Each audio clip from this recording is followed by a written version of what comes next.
Halo adik-adik, semua selamat datang di channel YouTube Apriana dan selamat belajar tentang permintaan dan penawaran yang akan menjadi topik bahasan kita pada hari ini. Saya akan menjelaskan mengenai teori permintaan dan penawaran yang mungkin kalian semua belum tahu. Video ini akan berguna untuk memahami video-video kakak berikutnya. Maka dari itu, sebelum kita bahas, jangan lupa subscribe channel ini, like, komen, dan juga share ke teman-teman kalian ya. Pertama, kita akan membahas terlebih dahulu dari sisi permintaan.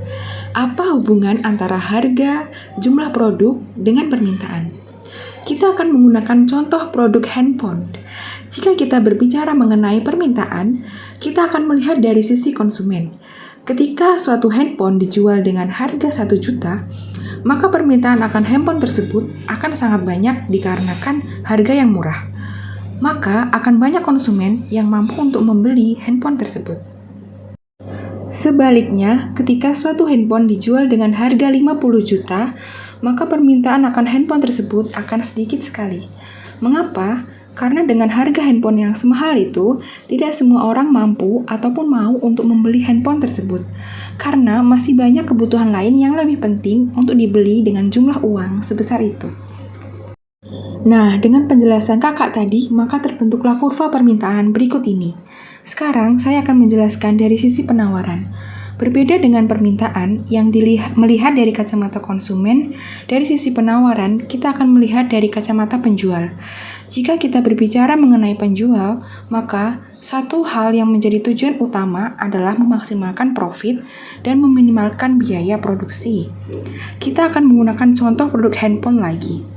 Katakanlah suatu produk handphone jenis tertentu memiliki biaya produksi semisal 1 juta.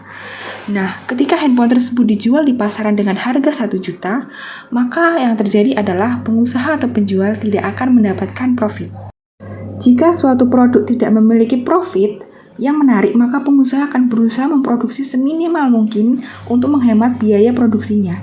Selain itu, juga tidak akan banyak pengusaha yang tertarik untuk bergerak di bidang tersebut. Hasilnya adalah penawaran handphone tidak akan banyak.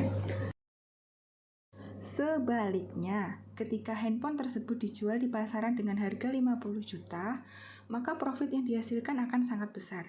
Ketika ini terjadi, maka pengusaha akan berusaha untuk memaksimalkan produksinya agar mendapatkan profit sebanyak-banyaknya. Selain itu, dengan kesempatan profit sebesar itu akan menarik minat pengusaha baru untuk bergerak di bidang tersebut.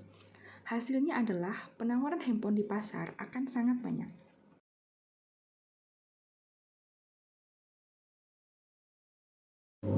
Nah, dari kedua penjelasan kakak tadi, maka terbentuklah kurva permintaan seperti ini. Sekarang pertanyaannya adalah, apa hubungan antara kedua kurva tersebut? Jadi, kedua kurva tersebut jika disatukan akan ditemukan titik keseimbangan, atau yang biasa disebut dengan titik equilibrium. Equilibrium adalah kondisi di mana konsumen setuju dengan harga yang ada di pasar dan pengusaha setuju dengan profit yang didapat sekarang. Sekarang pertanyaannya, bagaimana equilibrium dapat terjadi?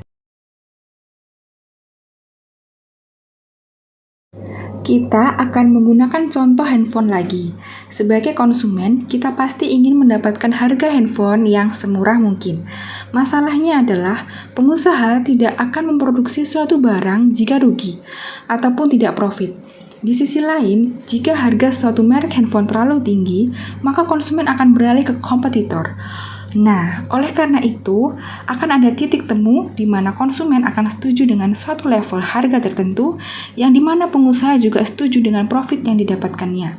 Oke, jadi sekian video dari saya. Jika kalian merasa terbantu dengan video saya, bisa subscribe, share, dan like ya. Terima kasih.